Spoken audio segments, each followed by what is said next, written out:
What's up, kings and queens? Welcome back to my channel. I am the Eva Monroe. Thank you so much for joining me here on my channel today. So today I decided to do a video with my natural hair out. The lies. No, this is not my natural hair.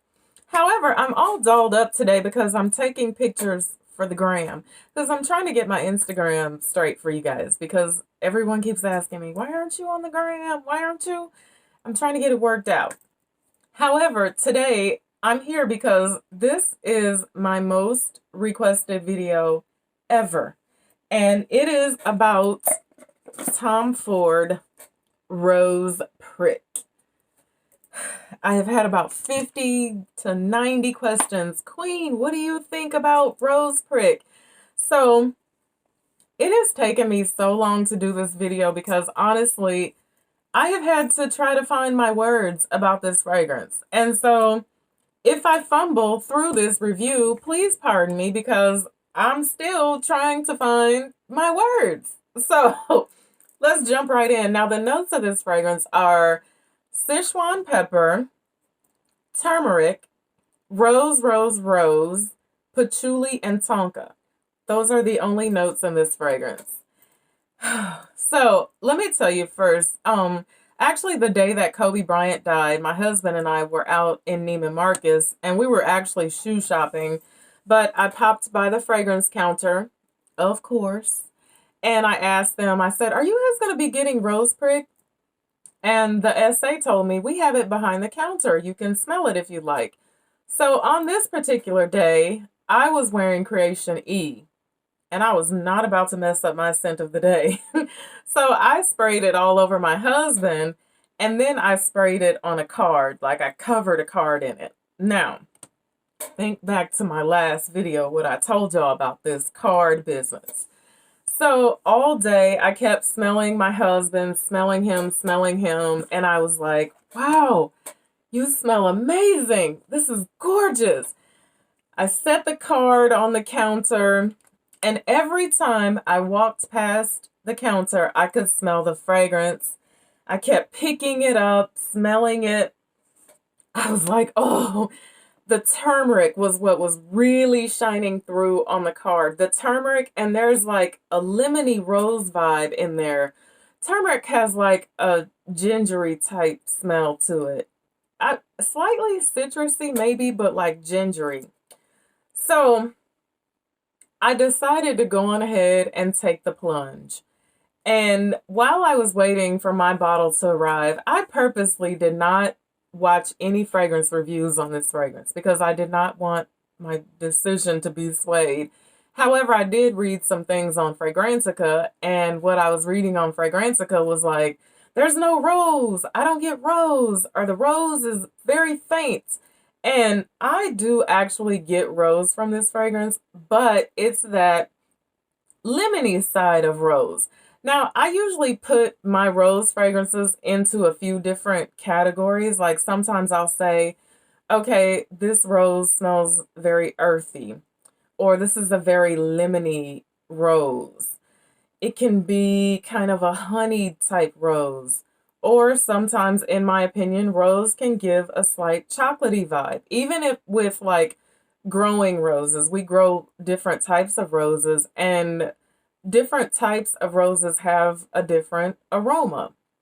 So I really get the lemony vibe here in this fragrance. Now the roses are Turkish, Bulgarian, and May. I don't know if I said that or not. So what does this fragrance do for me? Now, I love the top of this fragrance. I love everything about it. When you spray this fragrance and you go in, you're like, Tommy, this is you. You've done it again. You've hit pay dirt. This is awesome. But about 30 minutes in, when the top starts to mix in with the mid, not so much anymore. You kind of start to lose the turmeric.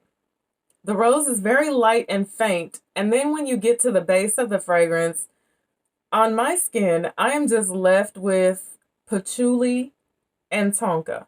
A little slight bit of sweetness from the tonka. Patchouli is a very earthy type smell. And this is patchouli, pure patchouli oil here. It's very earthy, but it has like this underlying sweetness. I'm not 100% a patchouli fan. I don't hate it, but I don't go looking for it, in my fragrances either. It's not a requirement of mine.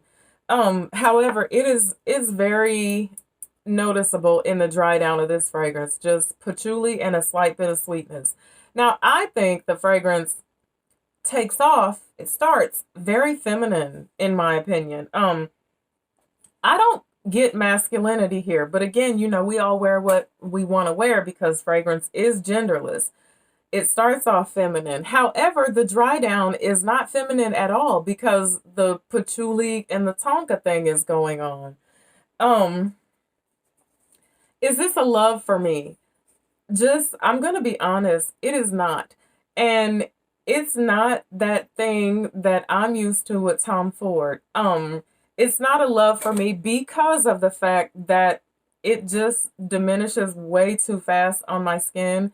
And then what I'm left over with is like barely a skin scent that I really, after like 2 hours, was really having to go in and really search for. So I got my I had my day made with Metalique and Soleil Neige, Lost Cherry, F and Fabulous. So I guess it can't be a win every time, right?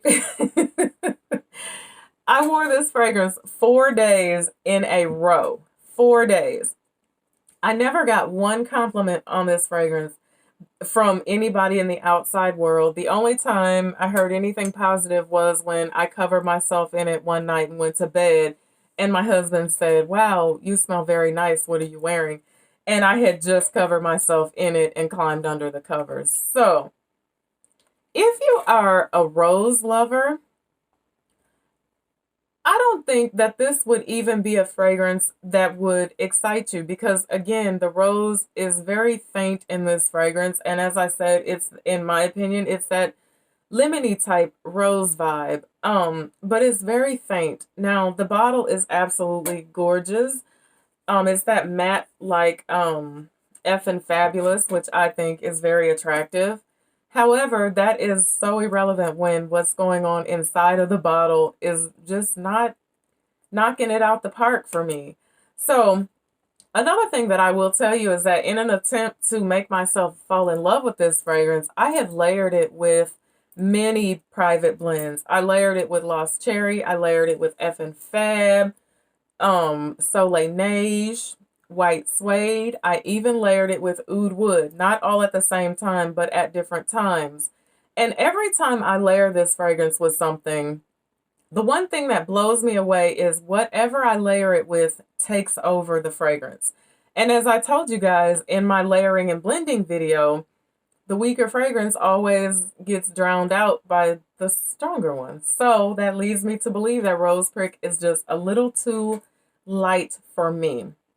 Is it a nice fragrance? It's a nice fragrance. Where would you even wear this? You would wear this, I would say it would be very date night appropriate. It would be very appropriate for when you are going to be really close to someone. You want an inoffensive fragrance because I feel like this is a very inoffensive fragrance. It's very pretty, very, like I said, it starts out very feminine in my opinion, but not offensive at all. So this is not a win for me, unfortunately, and I am probably going to give it another shot or two, but I'm going to cut back on my sprays of it because it will probably be exiting center stage left very soon.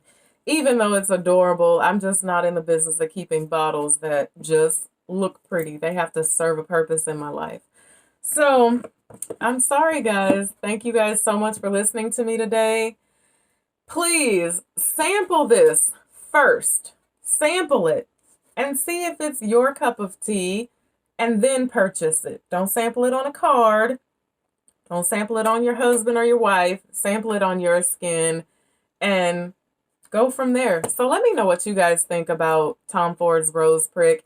I don't know if I mentioned it, but it's $320. So it's in that private blend price range. So again, thank you so much for listening to me today. Until I see you again, be blessed and